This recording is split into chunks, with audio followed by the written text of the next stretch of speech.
It's the 19th of December, and it's only 6 more sleeps to find out if you get everything you dream for Christmas.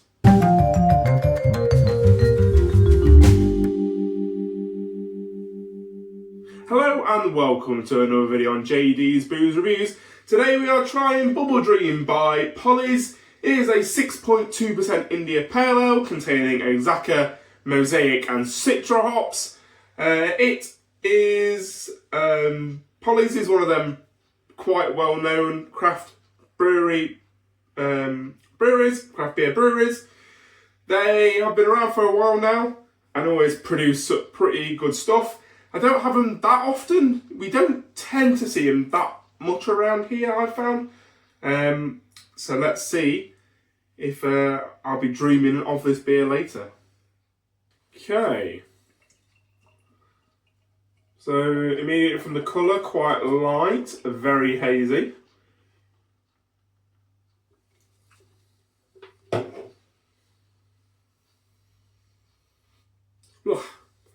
Inhaled a bit of bubble there, a bit of foam, a bit of head. Okay. On the aroma, we're talking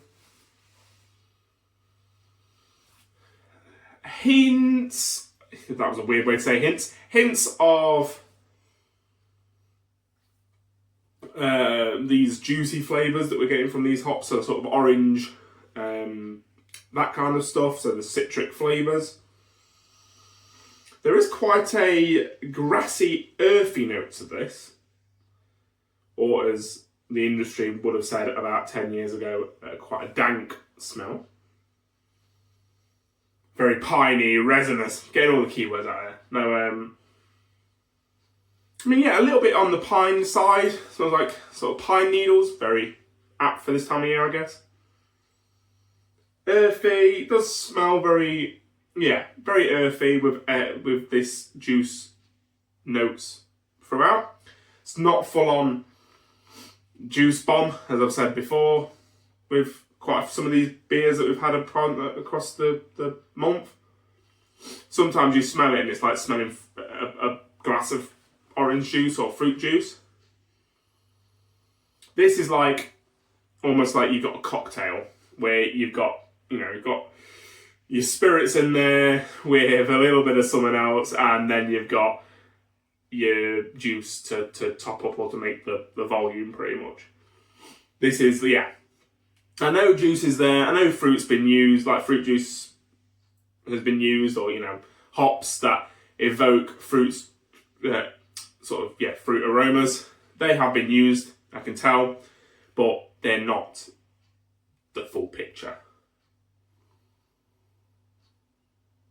Definitely, I can never, funnily enough, I'm not well versed enough in hops to know exactly what hops get what profile. I should probably start to learn that. I've tried to throughout the years, but I kind of get to a point where I go, is that one, this one? Obviously, your citras and that sort of stuff, you know what they're going to be. But these ones that you haven't heard of or don't see frequently enough of, you kind of lose sight of that. But anyway, I've been waffling on for a little while now. Let's give this a taste.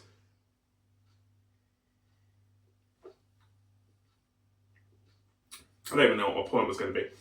It was probably going to be that the earthy notes, the pine, dank, whatever you want to call it, notes, could quite possibly some of the other hops, like the Azacca hops, I think.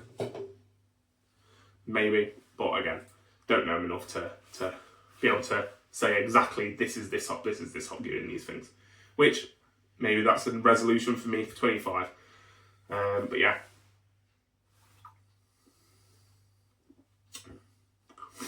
This is definitely not a juice bomb. It is definitely got juice, citric flavours.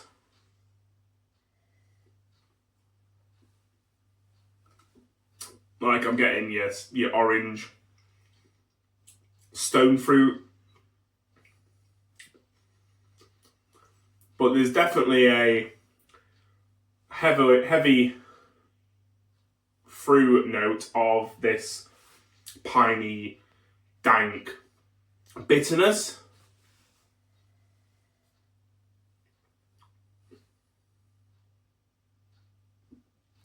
Which, yeah, is pretty pleasant. These bitterer IPAs I'm a bit hit and miss with. Sometimes I find they're a little bit too bitter.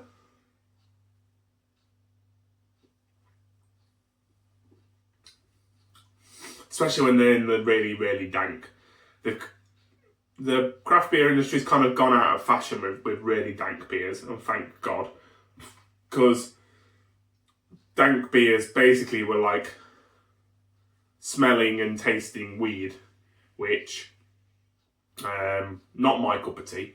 So I'm glad they've gone out of fashion. There's still is that kind of earthy, grassy notes is kind of what this is giving more than sort of weed-like notes. So yeah, I am much happier with these sort of beers as opposed to what we used to have about 7 or 8 years ago in the UK.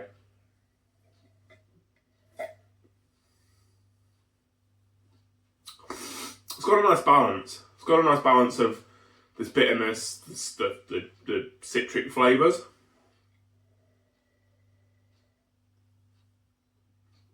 The earthy notes, the grassy notes, all kind of other parts to play. So back to my cocktail analogy from earlier.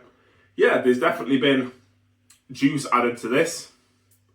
But, we've had a few extra bits, a few sort of special ingredients. We got a bit at play here.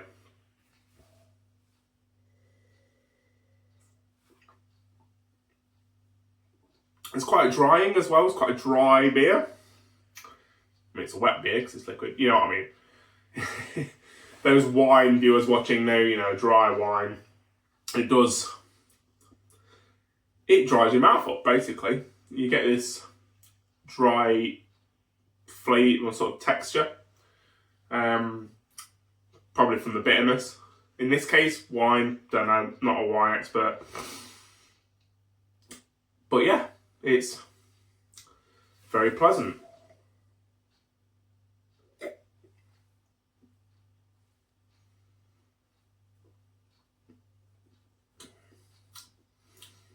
Yeah, offers some really tasty flavours. It's quite moreish. I mean, I'm drinking it fairly quickly.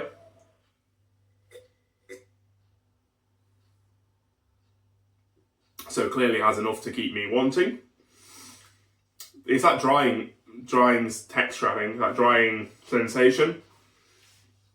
It's like when you have dry nuts or salted nuts with beer. It makes you want to drink quicker because your mouth dries up. You want liquid. You want, rescuing from that saltiness or that dryness. So you drink and drink and drink. The dry aroma, the dry sensation does make you want to keep going back and back and back to resolve that problem. And obviously, you drink another sip, you then mouth feels like dry again. You then want to take another sip, and then your glass is gone. And back to the bar.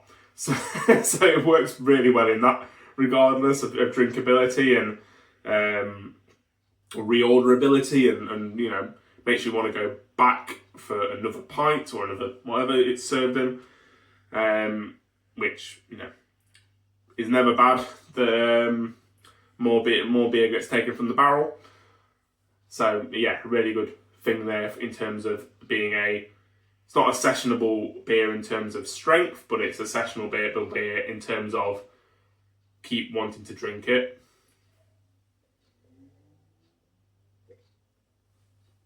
You might feel a bit worse for wear after a couple of pints drinking it really quickly at 6.2%. But yeah, definitely not one that is, a struggle to drink. Let's put it that way.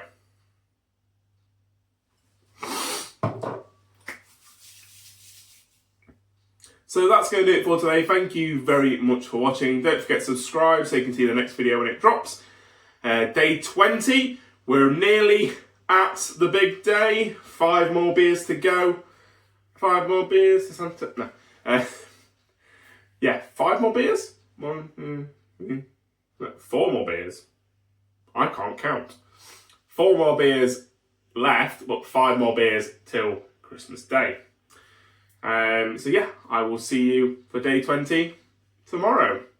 Cheers.